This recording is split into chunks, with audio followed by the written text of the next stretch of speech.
দেবে। কেন? পিতৃস্নেহ। বাপ যদি সাঁতার নাও জানে তাও ঝাঁপ দেবে। এমন একজন নবী নূহ নবী, যিনি লাইভ মৃত্যুটা নিজের চোখের সামনে সন্তানের দেখেছেন। যখন দেখছে আমার ছেলে হাবুডুবু খেয়ে মারা যাচ্ছে, আল্লাহকে কেঁদে কি বললেন জানেন?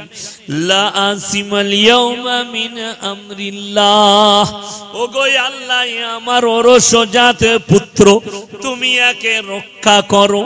সঙ্গে সঙ্গে শুনে নাও, আল্লাহ আওয়াজ দিলেন লামিনাল খাসিরিন, হে নূহ তুমি হাতকে নামিয়ে লাও, যে আমাকে মানেনি, আমার নবীকে মানেনি, আমার দ্বীনকে মানেনি, তার জন্য তুমি দোয়া করো না, তোমাকেও ক্ষতিগ্রস্তদের মধ্যে ফেলে দেব, তোমাকেও এদের সঙ্গে ডুবিয়ে দেব নৌকা উল্টিয়ে।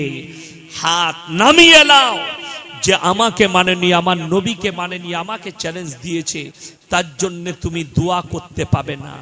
আমার ভাইজান, আমার মায়েরা শুনবেন, যাদের মনে মনে হচ্ছে আমার স্বামী আলেম আমার বেড়া পার করাবে, আমার বাপ হাজি আছে আমার বেড়া পার করাবে, আমার 14 পুরুষে মলবি আছে, মায়েরা শুনেলেন ভালো করে, কিয়ামতের দিনে দুজন নবী চুপচাপ দাঁড়িয়ে থাকবে। কোরআনে আল্লাহ লাকির টেনে দিয়েছেন, এইটা আর মিটবে না। যারাবাল্লাহু মাসালাল লিল্লাযিনা কাফারু ইমরাআতা নূহি ওয়া ইমরাআতা লূত কানাতা তাহতা আবদাইন মিন ইবাদিনা সালিহাইনি ফাখানাতাহুমা ফালাম ইউগনিয়ানহুমা মিনাল্লাহি শাইয়্যা ওয়া কিলা দুখুলান নার মা'আদ দাখিলিন। আমার দুজন উলুল আজম নবী, হাবিব পয়গম্বর নূহ নবী আর লূত নবী, দুজনের বিবিকে জাহান্নামে দেব, তারা আটকাতে পারবে না।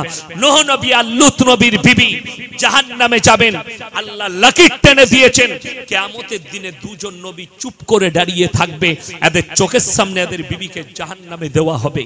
শুধু তাই নয়, ফিরাউন জাহান্নামী না জান্নাতি? বাবা কথা বলে না, জাহান্নামী। কোরআনে আল্লাহ এলান করে দিয়েছে তার বিবি আসিয়াকে আল্লাহ জান্নাত দেবেন। জোরে বলুন সুবহানাল্লাহ। যিনি মুসা নবীকে লালিত পালিত করেছেন, সেই আসিয়া জান্নাতি। আল্লাহ নীলা খেলা এটাই, স্বামী জাহান্নামে যাবে, বিবি জান্নাতে যাবে। নবীজি নিজের চাচাকে কলমা পড়াতে পারেননি, কিন্তু নবীজির কাছে কলমা কে পড়েছে? আপনার চোখ দিয়ে পানি আসবে। যুদ্ধের ময়দানে যারা হাজী সাহেব আছেন, হজ করতে গেছেন, তারা দেখেছেন আপনার ওহুদের প্রান্তরে লোহার ব্যারিকেড দিয়ে ঘেরা আছে। 70 জন সাহাবীর কবর, তাদের মধ্যে একজন শুয়ে আছেন, তিনি হচ্ছেন নবীজির চাচা যান হযরতে আমির হামজা রাদিয়াল্লাহু তাআলা আনহু শুয়ে আছেন, জিনার বুকটা চিড়ে কলিজা থটটা যুদ্ধের ময়দানে চিবিয়ে খেয়েছিল, তার নাম হচ্ছে হিন্দা। নবীজি যখন মক্কা বিজয় করলেন, নবীজি বসে আছেন, দলে দলে বেঈমান কাফেররা ঈমান আনছেন। হযরতে হিন্দা নিজেকে ঢাকা দিয়েছে, মুখটা যেন আমাকে চিনতে কেউ না পারে। আমি যুদ্ধের ময়দানে নবীজির কলিজার টুকরা চাচার কলিজা থটটা চিবিয়ে খেয়েছি। আল্লাহ নবী দাঁড়িয়ে গেলেন, বুঝতে পেরেছেন যে লোকটা মাথা ঢাকা দিয়ে যে মানুষটা আসছে, এটা অন্য কেউ নয়, এ হচ্ছে হিন্দা। নবীজি দাঁড়িয়ে বললেন, হে হিন্দা, আমি আল্লাহর নবী, দয়া করতে জানি, ময়া করতে জানি, ক্ষমা করতে জানি, বদলা নিতে জানি না। বলো লা ইলাহা ইল্লাল্লাহ মুহাম্মাদুর রাসূলুল্লাহ। সকলে জোরে বলুন নারায়ে তাকবীর, নারায়ে তাকবীর। নবীজি ক্ষমা শিখালেন, দয়া শিখালেন, ত্যাগ শিখালেন, কিন্তু নবীজি বললেন, হে হিন্দা, তুমি যতদিন দুনিয়াতে বেঁচে থাকবে, তুমি আমার চোখের সামনে এসো না। তোমার চেহারা দেখলে আমার চাচা জানের কথা মনে পড়ে যায়, আমার কলিজাটা ফেটে যায়। আমার চাচার কলিজা চিবিয়ে খেয়েছো। যে চাচা জান বলেছেন, আমি বেঁচে থাকাকালীন তোমার শরীরে কেউ হাত লাগাতে পারবে না, তিনি কলমা পড়তে পারলেন না, চাচাকে কলমা পড়াতে পারলেন না। যে লোকটা নবীজির চাচা জানের কলিজা চিবিয়ে খেয়েছে, আল্লাহ তাকে ঈমান দান করলেন। আল্লাহর এটাই নীলা খেলা, যারা পরিবর্তন চাইবে আল্লাহ তাদের পরিবর্তন করবেন, যারা মন থেকে পরিবর্তন চাইবে না আল্লাহ তাদের পরিবর্তন দেবে না। নবীজি শুনেলেন, যারা দেখছেন আজকে পৃথিবীতে ইসলামের বড় বড় দুশমন, যারা মুসলমানদের উপরে টুটে পড়ে লেগেছে, কোরআনকে মিটিয়ে দাও, ইসলামকে মিটিয়ে দাও, কোরআন হাদিসকে, রসুলের আদর্শকে মিটিয়ে দাও, মাদ্রাসা মিটিয়ে দাও, মসজিদ মিটিয়ে দাও। আল্লাহর কসম করে বলছি, এতটা বিশ্বাস আল্লাহর প্রতি রাখবেন, আমার আল্লাহ ওয়াদা করেছেন, আমার আল্লাহ কিন্তু ওয়াদা খিলাফ করেন না। ফালান তাজিদ লিসুন্নাতিল্লাহি তাবদীলা, কিয়ামত পর্যন্ত আমার বিধানের একটা জের জবরের পরিবর্তন পৃথিবীর কোনো শক্তি করতে পারবে না। জোরে বলুন সুবহানাল্লাহ। আপনি কাকে ভয় খাচ্ছেন? ভয় খাবার পাত্র একমাত্র আল্লাহ। যারা দ্বীন ইসলামকে মিটাতে পারবে না, ফেরাউন এসেছিল মুসাকে মিটাতে, নিজে মিটে গেছে। শুনে দেন, আজকে এই বেঈমান কাফেরদের মেহনত দেখছেন ইসলামকে মিটানোর না। যেদিন থেকে নবীজি সাল্লাল্লাহু আলাইহি সাল্লাম মেহনত শুরু করেছেন, সেই দিন থেকে বেঈমান কাফেররা পেছনে লেগেছে। ঠিক কি না? কথা বলে। কবে থেকে? সেই দিন থেকে। কোরআন খুলেন পাবেন, নবীজি সাল্লাল্লাহু আলাইহি সাল্লাম কাবা ঘরে কোরআন পড়ছেন। কোথায় বললাম? কাবা ঘরে কোরআন পড়ছেন নবীজি। এরপর জিজ্ঞেস করুন, আল্লাহ কোরআন পাঠালেন নবীজির কাছে কেন? বেঈমান কাফেররা কাবা ঘরের বাইরে তাবলীগ করছে। কিসের তাবলীগ? আল্লাহ নবীজির কাছে আয়াত পাঠিয়ে বললেন, ওয়াকালাল্লাযীনা কাফারু লা তাসমাউ লিহাযাল কুরআন ওয়ালগাউ ফীহি লাআল্লাকুম তাগলিবুন। হে নবী শুনে নাও, বেঈমান কাফেররা তোমার জন্য বাইরে তাবলীগ করছে। নবী যে কোরআন আবৃত্তি করে, সে কোরআন তোমরা শ্রবণ করো না, হাততালি মারবে আর কানেতে আঙ্গুল দেবে। কানে আঙ্গুল দাও আর হাততালি মারো। আল্লাহর কসম করে বলছি, তারপরও ইসলামকে রুখতে পারেনি, গোটা পৃথিবীতে ছড়িয়ে গেছে। জোরে বলুন সুবহানাল্লাহ। নবীজি তাদের জন্য দোয়া করেছেন, আল্লাহ তুমি এদিকে হিদায়াত দাও। আমার মুসলমান ভাই, আজকে আপনার আখলাক চরিত্র নেই, আপনার ব্যবহার না থাকার কারণে আপনার কাছ থেকে ইসলাম প্রচার হচ্ছে না। নবীজি সাল্লাল্লাহু আলাইহি সাল্লাম হিংসা বিদ্বেষের দ্বারা নয়, তলোয়ারের দ্বারা নয়, নবীজি যদি ইসলাম প্রচার করেছেন আখলাক এবং চরিত্রের দ্বারা ইসলাম প্রচার করেছেন। আমি একটা আপনাদিকে প্রমাণ দিয়ে যাই। আমার গ্রামে আমি বললাম না 35 ঘর দাস আছে, বললাম না? বললাম তো। দাসদের একটা ছেলে, আমার মাদ্রাসার পাশ দিয়ে গেলি দাসদের পাড়াটা, একটা ছেলে মদ খায়, স্ত্রীকে মারে, পাড়ার লোককে গাল দেয়, রাত্রিতে হট্টগোল করে। আমি কখনো কখনো রাত 1টা 1:30টায় ঢুকলে চিল্লাই। তো আমি একদিন বাজারে পেলাম, আমি বললাম, এ বাবা শোন। এলো, বলে বলুন হুজুর। আমি বললাম, আচ্ছা ভাই, তুই যে মদ খেয়ে মাতলামি করিস, জানিস তোর কত ক্ষতি? 1 নম্বর তোর অর্থের, 2 নম্বর তোর শারীরিক, 3 নম্বর তোর পারিবারিক, তোর সাংসারিক, তোর প্রতিবেশীরও ক্ষতি। সে কি উত্তর দিল জানেন? আমার মনে হলো ফাটাল পেলে ঢুকে যাই। বললে, হুজুর আপনি আমাকে দাওয়াত দিচ্ছেন, আমাকে মানা করছেন। আপনার অমুক মুসলমান ভাই তার পয়সায় আমাকে মদ খাওয়ায়। আপনার অমুক মুসলমান ভাই বাড়ি থেকে মাংস রান্না করে নিয়ে এসে আমাকে মদ পান করায়। নাউজুবিল্লাহ বলে। আমার কষ্ট হলো। ওই জন্য মুসলমান শুনেলেন, আপনার ব্যবহারে বেধর্মী ইসলাম কবুল করবে, আখলাকে চরিত্রে। আরপর বলুন, আমি দাওয়াতটা কোনো অমুসলিম ভাইকে দিতে যাব না, আমার ভাইকে দেব। কোরআন বলছে, ইয়া আইয়ুহাল্লাযীনা আমানু কুলু আনফুসাকুম ওয়া আহলিকুম নারা। এই জন্যই আল্লাহ বললেন, হে ঈমানদার ব্যক্তিরা, তোমরা নিজেরা জাহান্নামের আগুন থেকে বাঁচো, তোমাদের আহলে বর্গকে বাঁচাও, পাড়া প্রতিবেশী আত্মীয় স্বজন সকলকে বাঁচাও। আমাদের দেশের অনেক নামাজি আছে, মুসল্লি আছে, ভালো নামাজি, তারা নামাজ পড়ে। আর কি বলে জানি? বলে, আমি মসজিদে নামাজ পড়বো, আর কোনো আমার কাজ নাই, আমি নামাজ পড়বো আর ঘর আসবো। কে কি করছে আমার দেখার দরকার নেই। কাগজ থাকাতে নোট করুন। সেই লোকটা মুমিন হতে পারবে, সেই লোকটা কি হতে পারবে না? মুমিন হতে পারবে না। আপনি ঘর থেকে বেরিয়ে যদি মসজিদে যান, যতজনকে দেখবেন, যদি কোনো মুসলিম ছেলে টাস খেলে, এ বাবা টাস খেলা হারাম, খেলবি না। কোন মুসলিম ছেলে পাপের কাজ করে, এই ভাই এই পাপের কাজ করিস না, এগুলো গুনার কাজ, আপনি বললে সে না মানলেও আপনি নেকি পাবেন। জোরে বলুন সুবহানাল্লাহ। আপনি নামাজ পড়তে যাচ্ছেন, 2টো ছেলে কিংবা 5টা মুসলিম ছেলে বসে মাচায় বসে আছে, তাদেরকে মনে পড়াবেন, এই তোরা মুসলমান না? তোদের লজ্জা নেই? তোরা বসে আছিস। যদি আপনি পাড়ার বড় হন, আজান হয়েছে, নামাজটা পড় না বাবা, নেকি পাবি। নামাজটা পড় না বাবা, বরকত পাবি। নামাজটা পড় না বাবা, আল্লাহর কাছে মঙ্গল হবে, পরকালে মঙ্গল হবে। আপনি দাওয়াত দেন। যদি না মানে, আপনি কিয়ামতের দিনে ক্লিয়ার থাকবেন। যেমন আমরা অনেকে শুনে থাকি যে কোনো মেয়ে যদি জাহান্নামে যায় সে একা যাবে না, তার স্বামীকে নিয়ে যাবে, বড় ভাইকে নিয়ে যাবে, তার বেটাকে নিয়ে যাবে, তার বাপকে নিয়ে যাবে। আমার ভাই শুনলেন, এটা বলাটা ঠিকই আছে, কিন্তু পদ্ধতিটা ভুল হয়েছে।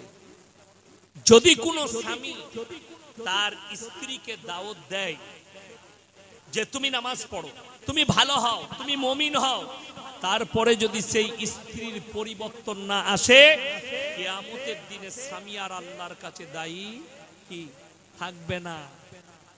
যদি কোনো ভাই তার বোনকে দাওয়াত দেয়, হে আমার বোন, তুই বালিগ হয়েছিস, পর্দা কর, তুই পর্দা করলে, ঢাকা নিলে, সে যদি দাওয়াত দিতে থাকে তার বোনের বিবাহ পর্যন্ত, ঘরে থাকা পর্যন্ত, এই বড় ভাই আর দায়ী থাকবে না। সে যদি বালিগ হওয়ার পরে সেই কথাকে অমান্য করে, বাপ যতদিন বেঁচে থাকবে সন্তানকে সুশিক্ষা দাও, মেয়েকে দাওয়াত দাও, সে যদি না মানে তখন আল্লাহর কাছে আপনি আর দায়ী থাকবেন না। স্ত্রীদের উচিত তোমরা তোমাদের স্বামীকে দাওয়াত দাও। আজকে আপনি আমি নিজেকে মুমিন বলি, নামাজ পড়ি, অথচ আমাদের কাছে পর্দা নেই, শালীনতা নেই, আমাদের কাছে ধর্ম, আমরা বলি আমরা মুসলমান, কিন্তু আপনার ঈমানটা কত মজবুত আপনাকে বলে দিই। দেখুন, ইসলামে নারীদের জন্য পর্দাকে ফরজ করা হয়েছে না হয়নি? কথা বলেন, ফরজ। আপনাকে উদাহরণ দিই, একদম আপনাকে ডেমো দিয়ে যাব আমি। সকালবেলায় মিলিয়ে নেবেন, কালকে বাজারে মিলবেন, হাবড়া বাজার একটা। আচ্ছা, আমরা এখানে বসে আছি তিনজন, আমাদের কেউ পেট ফেট কিছু দেখতে পাচ্ছেন? কথা বলবেন ইয়েস এন্ড নো। দেখতে পাননি? আপনারা যারা বসে আছেন তাদেরও কেউ আমি দেখতে পাইনি। আমরা পুরুষ মানুষ। আপনি সকালবেলায় আপনার বউকে নিয়ে বাজারে যাবেন, আপনার শরীর পুরো ঢাকা, হাত পর্যন্ত পড়েছেন, আপনার পায়ের টাকনুর নিচে টাকনু পর্যন্ত ঢাকা আছে, কিন্তু বড় কষ্ট লাগে। পেছনে আপনার বউকে নিয়ে যাচ্ছেন, বউয়ের পেটও বেরিয়ে আছে আর পিঠটাও বেরিয়ে আছে। ঠিক বললাম না ভুল বললাম? রাগ করেন না। অথচ কোরআন বলছে, ওয়াদরিব খুমুরিহিন্না আলা জুনুবিহিন, হে নারী তুমি পর্দা নির্ধারিত করো, কোনোদিন ধর্ষিতা হবে না, লাঞ্ছিত হবে না। আমার নবীজি সাল্লাল্লাহু আলাইহি সাল্লামের একটাও বিবি পর্দা ফরজ হওয়ার পরে নিজের হুজরাখানা থেকে আর জীবনে পা বের করেননি। এটাই হচ্ছে সহি হাদিস। বাংলাদেশে একটা দল বেরিয়েছে, দলটার নাম হচ্ছে হিজবুত তৌহিদ। খুব সাবধান, এই হিজবুত তৌহিদের যে ইমাম, তার নাম হচ্ছে মোহাম্মদ সেলিম। হারামখোর মাদ্রাসার মুখ দেখে, মদ খায়, গাঁজা খায়। সে বলেছে এই মৌলবীরা, হুজুররা সমাজকে ধোঁকা দিচ্ছে। কেন? আল্লাহর নবীর বিবিরাও ব্যবসা করেছে। নাউজুবিল্লাহ বলে। কথাটা ঠিক বলেছে, পদ্ধতিটা ভুল বলেছে। কথাটা কি বলেছে বললাম? ঠিক। নবীর প্রথম বিবি আল্লাহর হাবিবের, তিনি হচ্ছেন মা খাদিজাতুল কুবরা রাদিয়াল্লাহু তাআলা আনহা। গোটা আরব দুনিয়া 10টা ব্যবসায়ী নারীর মধ্যে তিনি একজন ছিলেন। জোরে বলুন সুবহানাল্লাহ। কিন্তু যেদিন থেকে পর্দা ফরজ হয়েছে, মা খাদিজা শুধু নয়, নবীর একটাও বিবি আর নিজের হুজরাখানা থেকে পাটাও বের করেননি। জোরে বলুন সুবহানাল্লাহ।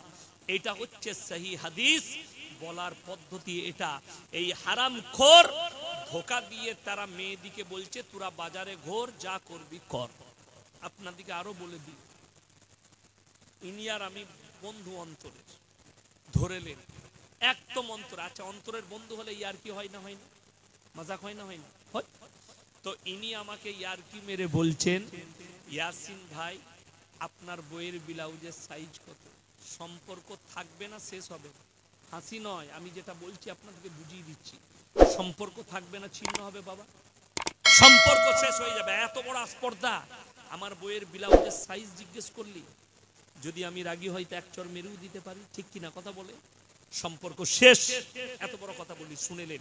এইটুকু কথাই আমি রেগে গেলাম। খালি আমার বইয়ের ব্লাউজের সাইজ জিজ্ঞেস করেছে। হে আমার মুসলমান ভাই, তোমার বিবিকে বাজারে ঠেলে দিয়েছো, তোমার বউ পর পুরুষের দোকানে একটা পর পুরুষ বসে আছে, তাকে জিজ্ঞেস করছেন, দাদা, তোমার বউ গিয়ে বলছে, দাদা একটা আমার 34 সাইজের ব্লাউজ দেন। ঠিক বললাম না ভুল বললাম? রাগ করেন না।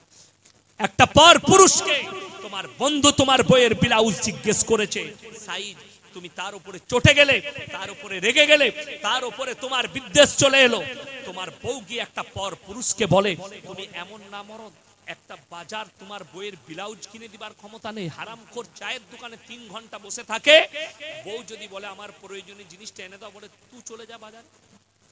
ঠিক বললাম না ভুল বললাম? রমজানুল মুবারকের মাস, এই গত রমজান। তো আমি মুর্শিদাবাদে আমার জলসা ছিল রমজান মাসে। আমি রমজান মাসে 2-4টা জলসা করি, বাকি মাদ্রাসার আদায় করি। তো রমজান মাসে আমার জলসা ছিল। তো আমি, আমার একজন বন্ধু আছে বক্তা, ইউটিউবে পাবেন, মুফতি জার্জিস হোসেন কাসমি, আমার খুব কাছের অন্তরের বন্ধু, মুহাদ্দিস মানুষ, বুখারী পড়ায় এবং মাদ্রাসা মুর্শিদাবাদ জেলার সব থেকে পুরনো 110 বছর পুরনো মাদ্রাসা। কত বললাম? 110 বছর পুরনো মাদ্রাসা। জালিলিয়া দারুল হুদা মাদ্রাসার প্রধান শিক্ষক এবং মুহাদ্দিস। তো তিনাকে বললাম ভাই আপনার মাদ্রাসায় ইফতারি করব। বলে ভাই চলে আসুন। গেলাম রোজার মাসে। তো আমি মুফতি সাহেবকে জিজ্ঞেস করলাম ফ্যামিলির জন্য কিছু কেনাকাটা করব, জামা কাপড় কোথায় করব? মায়ের জন্য, স্ত্রীর জন্য, মেয়েদের জন্য। তো বললে এখানে বড় দোকান আছে ঝুনকা ক্লথ হাউস, ওখানে চলে যান। তো রোজার মাসে গেলাম, ঢুকে দেখি আল্লাহ সব খালা, আমি একা খালি খালু। আমি ভয় খেয়ে গেলাম, আল্লাহ কি পাপ করলাম। তো দোকানদার খুব ভালো, বললে মোল্লা চিন্তা নেই, আপনি সাইডে দেখে। আমি তাড়াতাড়ি 2-3টে জামা নিয়ে আমি বেরিয়ে গেলাম লজ্জা। কষ্টটা কোথায় জানেন? তুমি তোমার বউকে বাজারে ঠেলে দিয়েছো। তোমার বিবির একটা শুনেলেন 15ই সেপ্টেম্বর থেকে আগস্ট মাসের 20 থেকে জলসা শুরু করেছি, আজও একদিনও খালি নেই। কালকে 2 দিন সফরে উত্তরবঙ্গে থাকবো। আমার ভাই প্রত্যেক দিন জলসা চলছে, তাহলে কি আমার বিবির প্রয়োজনীয় জিনিস আমি কিনে দিই না? যাদের এটা মনে হয় আমার গাড়ির ডিকিটা চেক করুন। আমি দাঁড়িয়েছিলাম বারাসাতে, আমার মেয়ের সোয়েটারের প্রয়োজন, স্ত্রী বলল 2টো সোয়েটার কিনলাম। মাফলারের প্রয়োজন মেয়ের, কিনলাম। রাস্তায় বাজার করি, কিন্তু সময় না পেলে আমার বাড়ির সবজির প্রয়োজন হলে আমি বাজারে কিনে নিই রাস্তায়। রাতের বেলায় নিয়ে ঢুকি যেন আমার বিবিকে কষ্ট পেতে না হয়। আমরা এত পেরেশান থাকার পরেও বিবির প্রয়োজনের কাজ পৌঁছে দিতে পারে। তুমি হারামখোর চায়ের দোকানে 3 ঘন্টা আড্ডা মারো, বইয়ের একটা কাজ তুমি করে দিতে পারো না, আর নিজেকে মুমিন বলে পরিচয় দাও। শুনেলেন এই স্বামীরাই কিয়ামতের দিনে নামাজ পড়ার পরও পাকড়াও হয়ে যাবে, যারা নিজেদের বিবিকে বাজারে ঠেলে দেয়। অথচ ইসলামী শরীয়তে আছে মায়েদের জন্য পর্দা করা ফরজ, অথচ তুমি তোমার বিবিকে পর্দায় রাখতে পারলে না। বড় কষ্ট তো ওই জায়গায়। রাগ করবেন না, আমার ভাষা সবাই নিতে পারে না, গালি দেয়, আপনি গালি দিবেন। আপনার বউ বাজারে ঘুরছে, আল্লাহর কসম কিয়ামতের ময়দানে মুলাকাত হবে, তখন তুমি বুঝতে পারবে এই ইয়াসিন ভাই কি বলেছিল। আমি যদি এই ইসলামের এই কথাটা মেনে নিতাম আমার জন্য মঙ্গল হতো, অমঙ্গল হতো না। আজকে তুমি অমঙ্গলে সেই দিনে পড়ে যাবে, মরণের পরে বুঝতে পারবে। আমার মায়েরা, তোমার স্বামীকে দিয়ে তুমি বাজার করাও, অনুরোধ করে বলছি। বাজার ঘোরার শখ করো না, শখ করবে হে আমার স্বামী আমি 4 দেওয়ারির ভেতরে তোমার খিদমতে থেকে জান্নাতের উত্তর অধিকারী হতে চাই। শুনেলেন আমি ফতোয়া দিতে আসিনি, কিন্তু আমি চ্যালেঞ্জ দিয়ে বলে গেলাম কোন মুক্তি থাকলে নিয়ে আসুন। আমাদের সমাজে আমরা ফতোয়া দিতে পারি না, ঠিক আছে। যে মেয়েরা চাকরি করে, স্কুলে হোক, কলেজে হোক, যে কোনো অফিসে হোক, মুসলিম মেয়ে যদি হয় সেই অফিসে শুধুমাত্র মেয়ে থাকতে হবে, তবে এবং পর্দার সহিত সেখানে চাকরি করতে পাবে। যে স্কুলে চাকরি করবে অনলি ফর মেয়ে ছেলে পড়বে, আর মেয়ে ছেলে স্টুডেন্ট থাকবে, মেয়ে ছেলে শিক্ষিকা থাকবে, এবং পর্দার সহিত যাবে, পর্দার সহিত আসবে, তবেই জায়েজ আছে। তা না হলে ইসলামী শরীয়ত স্বীকৃতি দেয়নি। আমার মুসলমান ভাই, আজকে তো কষ্ট ওই জায়গায় যে আপনি শিক্ষা অর্জনটাও শিখেননি। কে বললে আপনার মেয়ে ডাক্তার হতে পাবে না? ডাক্তার হবে পর্দার সহিত, শালীনতার সহিত। এবং এমন একটা, আজকে দেখুন ভালো ভালো আলামিন মিশন খুলেছে, খুলেছে না খুলেনি? কথা বলেন। আপনি চলুন হাওড়া খলতপুরে আলামিন মিশন, মোহাম্মদ আলী সাহেব, তিনার সঙ্গে আমার ফোনে কথা হয়। তিনি আমার খুব কাছের মানুষ, অন্তরের মানুষ, আলামিন মিশনের। তিনিও একজন কর্ণধার।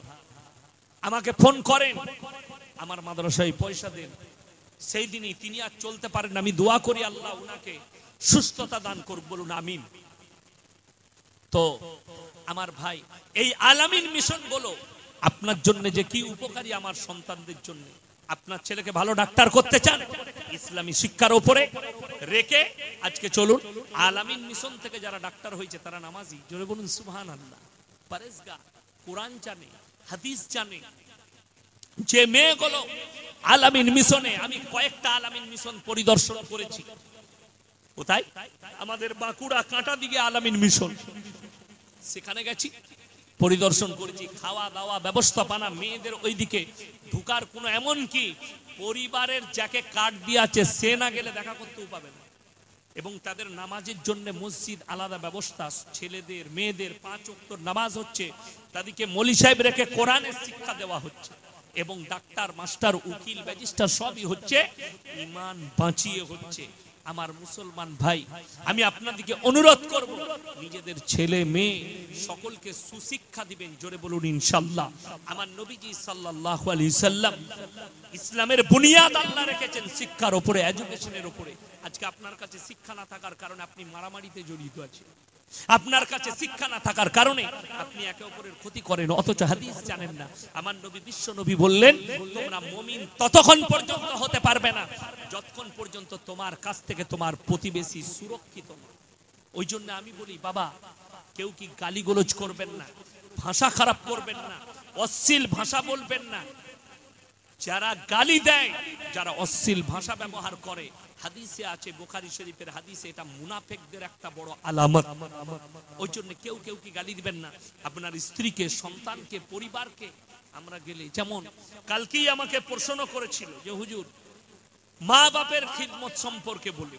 দেখুন, একটা কথা পরিষ্কার বলি স্পষ্ট ভাবে, কোরআনে আছে, যারা মনে করছেন মা বাপের খিদমত কেন করব, কোরআনে আছে, ইম্মা ইয়াবলুগান্না ইনদাকাল কিবার আহাদুহুমা আও কিলাহুমা ফালা তাকুল্লাহুমা উফি ওয়ালা তানহারহুমা ওয়া কুল্লাহুমা কাওলান কারীমা। জোরে বলুন সুবহানাল্লাহ। তোমাদের মা বাবা যখন বৃদ্ধকালে বৃদ্ধাক্যে যাবে, এমন ভাবে খিদমত করো যেমন তোমাদের শিশুতে লালিত পালিত করেছে। খিদমত করার জন্য উফ শব্দটুকু ব্যবহার করো না। দেখবেন মা বিছানায় পিশাব করে দিয়েছে, অনেক ছেলেরা বলে উফ বুড়িটাকে নিয়ে চলে গেলাম, বলে না? বলে না? বাপ একবার বিছানায় পিশাব করে দিয়েছে, আপনি বললেন উফ বুড়োটাকে নিয়ে চলে গেলাম, তোমার সব বরবাদ হয়ে যাবে। তুমি একবারও ভেবেছো তুমি তোমার মায়ের কোলে 5 বার পিশাব করেছো? তোমার মা একবারও বলেনি উফ এই বাচ্চাটাকে নিয়ে চলে গেলাম, ফেলে দিলেই ভালো হতো। তোমার বাপের কোলে পায়খানা করেছো, তোমার বাপ হেসেছে বন্ধুর কাছে, আমার সন্তান আমার কোলে পায়খানা করে দিয়েছে, জানিস আমার কোচি আজকে আমার কোলে পায়খানা করেছে, খুশি হয়েছে। সেই বাপ একবার বিছানায় পিশাব করেছে, একবার পায়খানা করেছে, তুমি উহ বলছো। শুনে রেখে দেন, কেউ যদি কাবা ঘরের ফাঁস কাতারে নামাজ পড়ে আর মা বাবার সঙ্গে যদি অপব্যবহার করে, বেরুবার কোন রাস্তা কিয়ামতের দিনে খুঁজে পাবেন না। আল্লাহ কোরআনে বললেন, শুধু নয়, তোমরা কথা বললে নিচু স্বরে কথা বলো নিজের মা বাবার সঙ্গে, উঁচু স্বরে নয়। কি স্বরে বললাম? নিচু স্বরে। মা যদি ডাকে কই রে খোকা, আপনি বলবেন মা কি বলছো বলো, এই বলবেন। আমাদের দেশের ছেলেদিকে মা যদি বলে বাবা বাজারে যাচ্ছ, আমার একটা ওষুধ এনে দিবে তো, পারবো নি, এখন হবে নি, পড়বে পূজা, বলে না? বলেন। আল্লাহ নারাজ হয়ে যাবে। অনুরোধ করে বলে যাচ্ছি, যে মা বাপ আমাদের দেশে 5টা বেটা পেলেছে, 5 বেটা মারামারি করে। কিসের মারামারি? একটাই, বাবাকে কে ভাত দিবি বল। ঠিক বললাম না ভুল বললাম? তু দিবি না তু দিবি। তাদের মাসোয়ারা চলে, মিটিং চলে, 1 মাস তুই খাওয়া, 1 মাস আমি খাবো। ওরে নেমো খারাম, তোকে পালার জন্য 5টা বেটা পালার জন্য তোর বাপ আর মা পালা করেনি যে তুমি 1 রাত শোয়াবে আমি 1 রাত শোয়াবো। মা জীবনটা মাটি করেছে, সব থেকে বড় জিনিস, তোকে 9 মাস 10 দিন তোর ওজনটা পেটের মধ্যে রেখে তোকে জন্ম দিয়েছে। কি করে তুই এত বড় নেমো খারামি করতে পারিস? কি করে এত বড় নেমো খারাম হতে পারিস? হে মুসলমান ভাই, শুনে রেখে দেন, তোমরা যদি নিজেদের মা বাবার খিদমত না করো, রমজানুল মুবারকের মাস, তোমরা তোমার স্ত্রীকে নিয়ে গরম ভাত দিয়ে গরম তরকারি দিয়ে সাহারি খাচ্ছ, এক কোণে বুড়ো বুড়ি বসে আছে, রাতের ঠান্ডা ভাত রান্না করার ক্ষমতা নেই, চোখের পানি টপ টপ করে পড়ছে, আর তারা ঠান্ডা ভাত খাচ্ছে, আর তুমি মনে করেছো আমার মতো মুমিন কেউ নেই।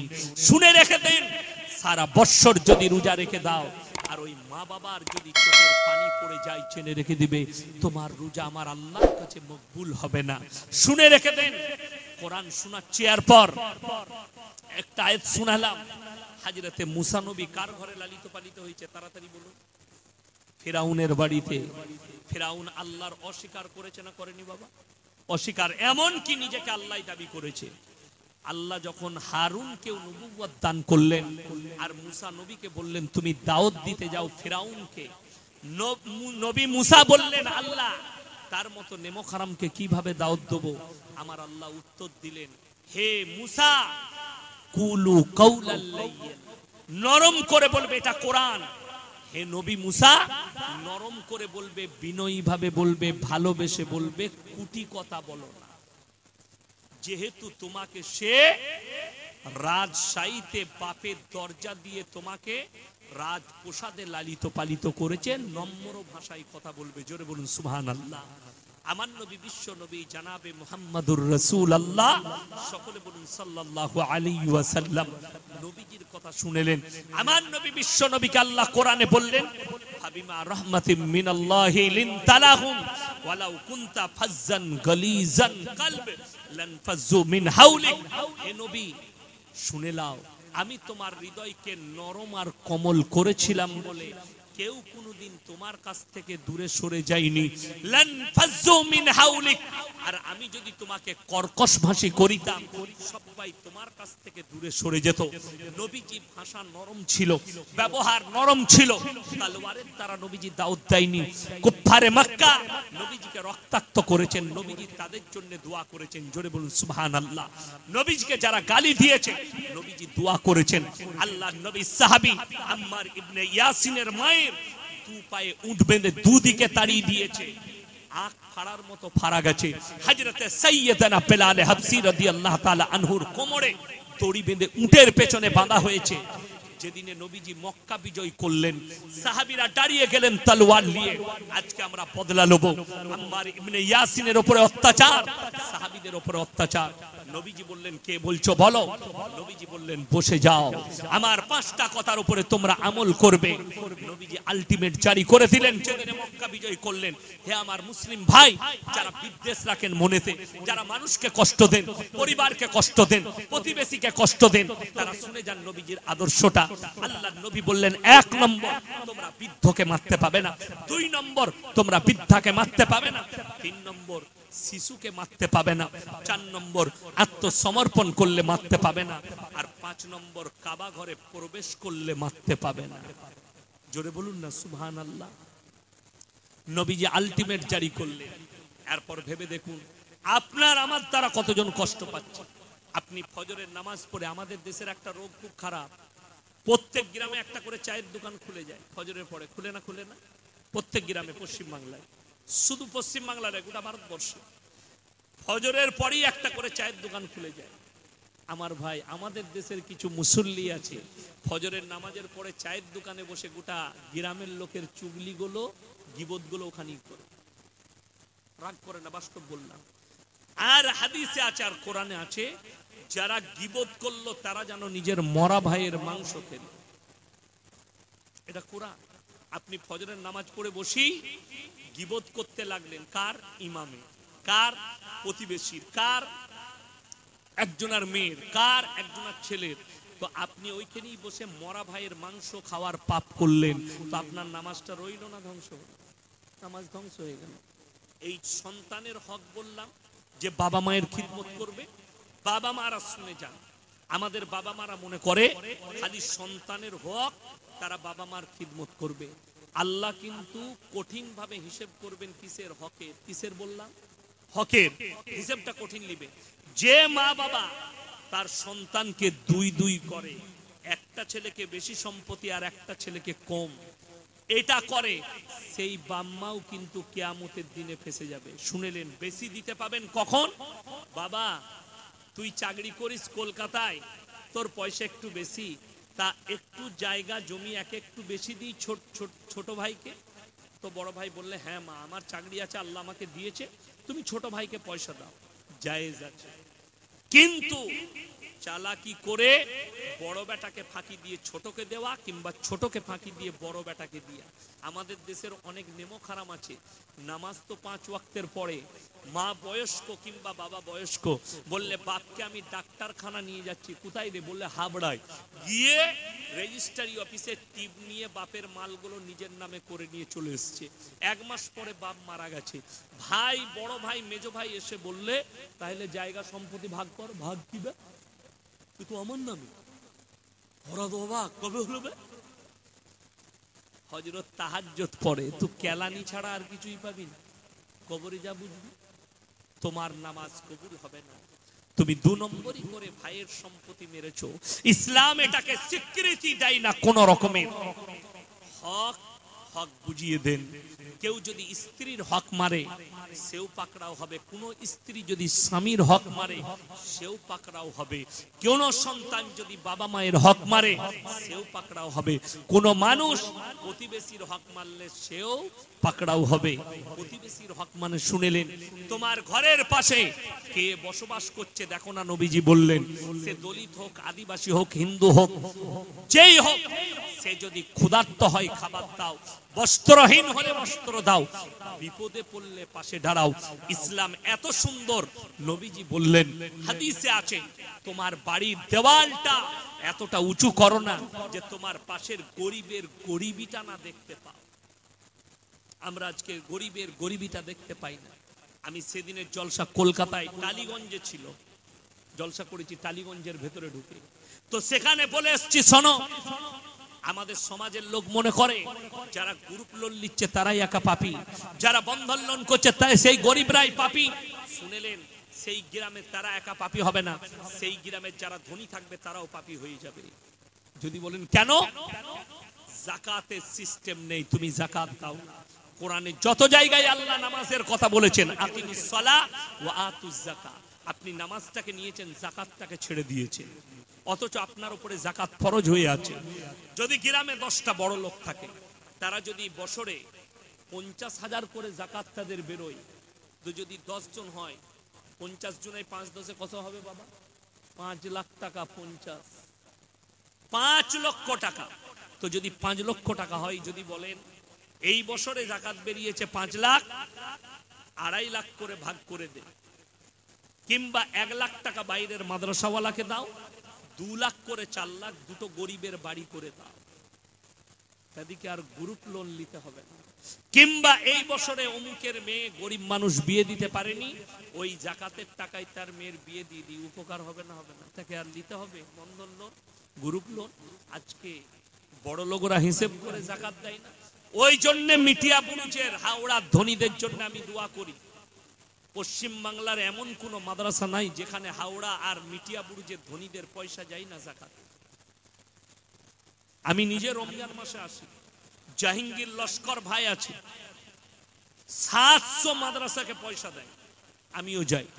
পাঁচুড়ে এসএন আলম, নূর আলম ভাই, তিনিও মোটা বিল কাটে আমার কাছে, এবং কয়েকশো মাদ্রাসাকে পয়সা দেয়। আর আমাদের বখতিয়ার ভাই আছে, আমার খুব কাছের মানুষ, তিনি নিজেও দেন, 10টা লোকের কাছে আমাকে কিছু করিয়ে দেন। এবং বহু আলেমকে, বহুজন বিএম আছে, জাহাঙ্গীর ফকির আছে, আপনার ডিএম আছে, ভালো ভালো ড্রেস, তারা কোটি কোটি টাকা যাকাত দেয় মাদ্রাসায়। তবে আল্লাহ তাদের মালকে টিকিয়ে রেখেছে।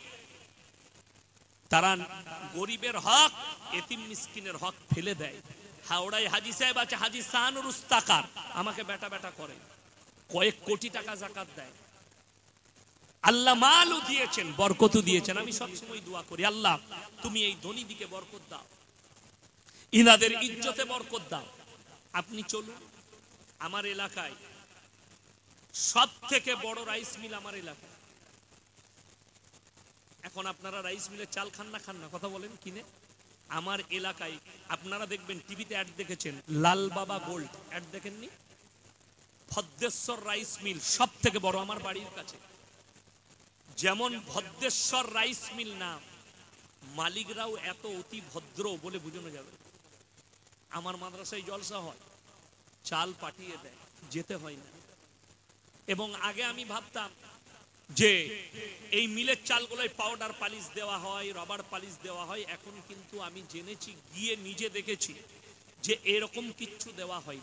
এত উন্নত মেশিন বেরিয়েছে, টেকনোলজি এত উপরে গেছে যে সেখানে দেখবেন আমরা বাড়িতে চাল করলে পাথর থাকতো না, মেয়েরা বাঁচতো আগে, কালো মাছি থাকতো। এখন কিন্তু উন্নত মেশিন, সব তুলে ফেলে দিচ্ছে, চাল স্ট্যান্ডার্ড। ওই চাল খাবেন, লাল বাবা গোল্ড ব্র্যান্ড 1 নম্বর পশ্চিম বাংলার মধ্যে ভালো চাল। আমি আমার বাড়িতে খাই, লাল বাবা গোল্ডের চাল খাই আমার বাড়িতে। তো আমার আব্বাজিকেও ভালোবাসেন, আমাদিকেও ভালোবাসেন। আমার মাদ্রাসার জলসা হলে খোঁজ রাখেন, চাল দিয়ে পাঠান।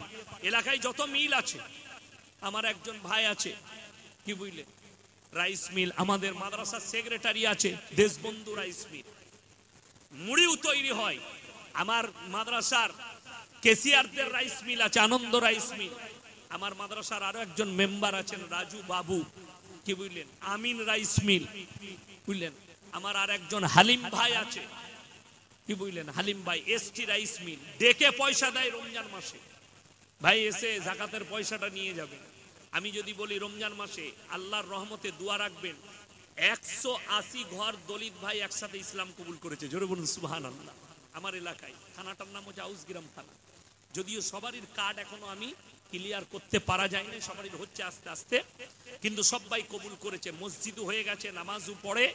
রমজান মাসে আমি কিছু তাদের কাছে মাল নিয়ে যাই। তো ওই বললেই চাল দেয় যে আমি 2 কুইন্টাল দিচ্ছি, এই চালগুলো উনাদিকে বেটে দিবেন, প্যাকেট করে নিয়ে যাই বাড়ি বাড়ি দিই।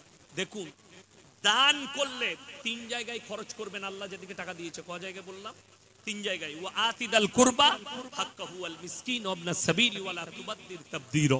হে আমার নবী বলে দাও, কই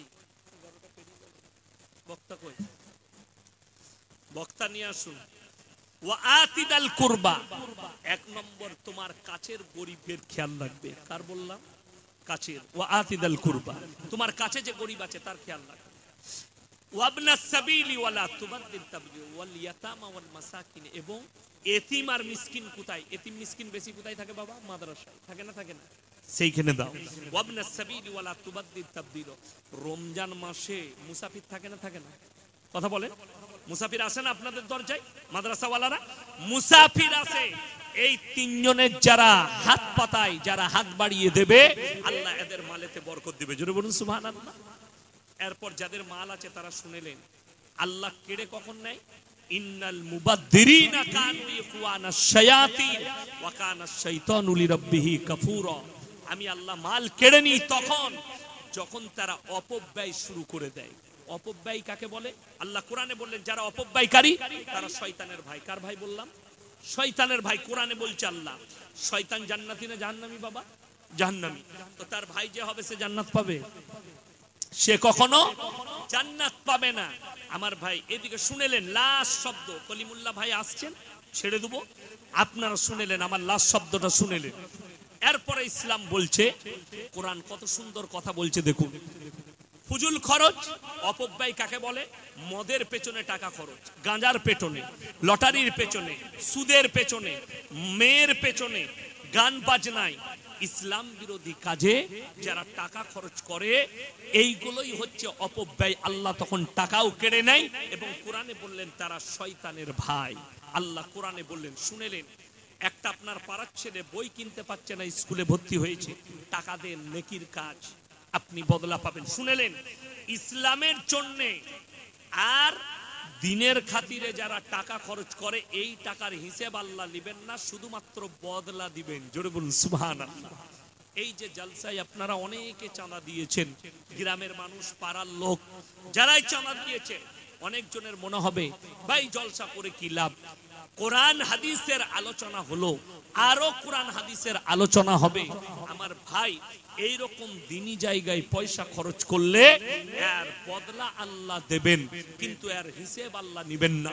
মাদ্রাসায় টাকা খরচ, গরিবের মেয়ের বিয়েতে টাকা খরচ, ইসলামিক একটা কোরআন কিনে মসজিদে দিলেন, মসজিদের পেছনে টাকা খরচ। আল্লাহর কসম করে বলছি, এই দ্বীনি প্রতিষ্ঠানে এবং দ্বীনের খাতিরে যারা টাকা খরচ করবে, আল্লাহ এদের হিসেব নেবেন না, বদলা নেবেন। বাকি আপনি দুনিয়ার পেছনে যত খরচ করবেন, এক একটা টাকার হিসেব আল্লাহ নেবেন। আমাদের অনেক মুসলমান জানে না, তার 5টা জামা আছে, সে দেখলে 5টাই হবে না। অনেকজন আলমারিতে 50টা জামা ভরে রেখে দিয়েছে। এই রোগটা মায়েদের বেশি। আলমারিতে 50টা শাড়ি থাকলেও বলবে শাড়ি নেই, আরো একটা নিয়ে এসো। ঠিক বললাম না ভুল বললাম? এটা মায়েদের রোগ, যে 50টা শাড়ি থাকলেও আরো 10টা অর লাগে। ওই জন্য আমি অনুরোধ করছি আমার বাবাজিরা, মায়ের দিকে বলছি, 50টা শাড়ি যদি রাখো আর আলমারিতে ভরে রেখে দাও, 5টা ব্যবহার করো, বাকি যে 45টা থাকবে, প্রত্যেকটা শাড়ির হিসেব আল্লাহর কাছে দিতে হবে। কেন ভরে রেখেছো? হয়তো তোমার পাড়ার গরিবের কাছে একটা শাড়ি নেই, অথচ তুমি 45টা ভরে রেখেছো। আল্লাহর কাছে হিসেব দিতে হবে। মায়েরা, এই রোগটা সরাবেন, প্রয়োজন মোতাবিক রাখুন। 2টো আমি রেখেছি কুটুম ঘর যাবার জন্য, 3টে রেখেছি কুটুম ঘর, 3টে আমি নিজের পরিবারে যখন থাকবো তখন পড়বো। 6টাতেই আমার কাজ মিটে যাচ্ছে। 3টে ছিঁড়ে গেলে আবার 3টে আনা করাবো প্রয়োজন মোতাবিক। আমাদের দেশে যেমন বিয়ে হলে কি বলে, আপনাদের লগ্ন বলে না কি বলে? আমাদের দেশে লগন বলে, মানে বিয়ের আগের দিনে আসে সব জামা কাপড়, তাই না? আমাদের দেশে লগ্ন বলে। তো মেয়েরা জিদ করে আমরা বেনারসি শাড়ি দেব। আমাদের দেশে বেনারসি শাড়ি লাই না লাই? একটা বেনারসি শাড়ির দাম কত? 5,000, 7,000, 10,000 মিনিমাম। এবং বেশি গেলে একটু বড় লোক হলে তারা লাই 1,50,000, 1.5 লাখ টাকার শাড়ি লাই না লাই? এই যে 1.5 লাখ টাকার বেনারসি শাড়ি নিল, সেই বেনারসিটা বিয়ের দিনে পড়লো, ঠিক কিনা? যেদিনে বউ ভাত সেদিনে পড়লো, তারপরে গুছিয়ে যে আলমারিতে গেল, সে মাল আর জীবনে বেরোই না, ওর পুতাপুতিন হয়ে গেলেও বের হয়ে। ঠিক বললাম না ভুল বললাম? ওই যে 1 লাখ টাকা ফুজুল খরচ, আল্লাহর কাছে হিসেব লাগবে পাই টু পাই। ওই জন্য আমি প্রথমেই শোনালাম হাদিস, 500 বছর আগে গরিবরা জান্নাতে যায়। বড় লোক হয়েছ, একটা একটা টাকার হিসেব আল্লাহর কাছে দিতে হবে। অত সহজ নয়, আল্লাহ ছেড়ে দিবেন আপনাকে, আপনি এটা ভাববেন না। ওই জন্য মাল আছে মানে আমার বাপের মাল, আমার নিজের মাল আমি খরচ করব না। মাল তোমার নয়, আল্লাহ দিয়া ওইটা নিয়ামত। আল্লাহ কেড়ে নিতে পারেন, পারেন না? পারেন, কেড়ে নিতে পারেন। রাজা, বাদশাহ, মন্ত্রী, নেতারা জেল খাটছে, টাকা কেড়ে নিচ্ছে। আল্লাহ দেখিয়ে দিচ্ছেন যে এইগুলো দেখে বিশ্বাস করো যে আমি আল্লাহ কতটা শক্তিশালী। তারপরেও তোমাদের ব্রেনে খেলে না, তোমাদের ব্রেনে আসে না যে আমি আল্লাহ কত বড় মাবুদ, কত শক্তিশালী। শুনেলেন কোরআন, যারা পয়সা জমা করে, দুনিয়ার প্রতি মহব্বত আছে, এই সূরাটা শুনে যান।